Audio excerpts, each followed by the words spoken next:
मला ना आज कमेंट आलेली, स्क्रीनवर कमेंट आहे, तुम्हाला दिसतच असेल. मला याबद्दल ना थोडंफार बोलायचं आहे. आता मी तुम्हाला एक फोटो दाखवते ना, तो फोटो बघा. ह्या आहे आपल्या सेलिब्रिटी, मराठी इंडस्ट्री मधल्या क्रांतीनगर. यांना तुम्ही सगळेजण ओळखताच, कोंबडी पळाली गाण्यामधल्या सेलिब्रिटी आहे आपल्या. त्या सेलिब्रिटी आहे म्हणून त्यांना तुम्ही कमेंट नाही करणार अशा. आम्ही काही बोलत नाही, आम्ही आमचं काम करतो, आम्ही आमची आवड आहे म्हणून आम्ही व्हिडिओ टाकतो, तर तुम्ही आम्हाला असं बोलणार. मला काही फरक पडत नाही, कारण ते वय सगळ्यांनाच येणार आहे. बुढापा हा सगळ्यांनाच येणार आहे. मला काही फरक पडत नाही, एक दिवस तुम्हाला पण येणार. तुम्ही काही पुन्हा तुमच्या आईच्या पोटात नाही जाणार आहे, तुम्हाला बुढापा गाठूनच तुम्हाला मरण येणार. त्याच्यामुळे ना कमेंट करायच्या आधी ना थोडं विचार करा की आपण काय बोलताय, काय बोलत नाही. जे आपल्या आयुष्याला लागलं आहे, जर तुम्ही त्याच्यावर चर्चा करत आहे, त्याच्यावर तुम्ही बोलत आहे, त्याच्यावर तुम्ही कमेंट करत आहे, तर मग आपली कितपत किंमत असेल आपल्या आयुष्यात. स्वतःची ओळखा तुम्ही, स्वतःची किंमत कितपत असेल. आणि मी पण माझ्यासाठी सेलिब्रिटी आहे. मी माझी आवड जपते, मी सेलिब्रिटी आहे. मी माझ्या घरातले सगळे कामं करते, आणि सगळे कामं करून सुद्धा मी माझ्या लेकरांचं बघते. मी माझ्या लेकराला स्कूलमध्ये सोडते, मी माझ्या लेकराला स्कूलमधून आणते, मी माझ्या लेकराची टीचर बनते. मी सेलिब्रिटीच आहे.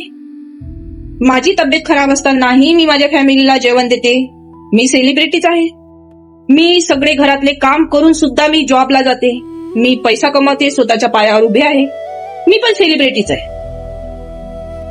म्हणून सेलिब्रिटी आहे म्हणून असं नाही समजायचं की आपण त्यांना कसं बोलायचं. तुम्ही त्यांना नाही करत ना घाण कमेंट.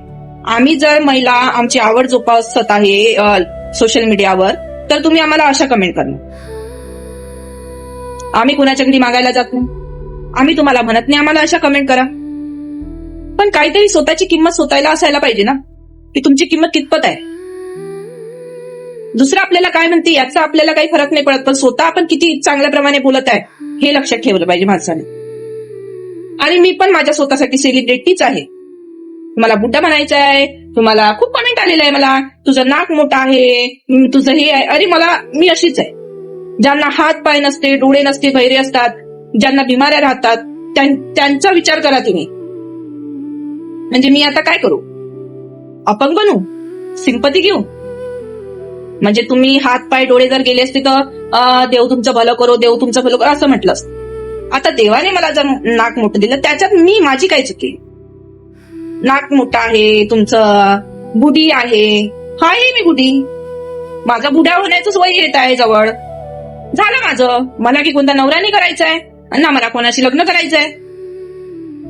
माझं लेकरू आहे, माझं घर आहे, माझा जॉब आहे, मी कमावते, मी माझी आवड जोपासते, माझं घरकाम आहे, मी माझ्या पायावर उभी आहे. मी सेलिब्रिटीच आहे माझ्यासाठी. म्हणून कमेंट करताना थोडं विचार करून कमेंट करा. स्वतःचा चांगुलपणा जो आहे ना तो स्वतःमध्ये बाळगा, दुसऱ्यांना घाण कमेंट करण्याच्या अगोदर. ठीक आहे.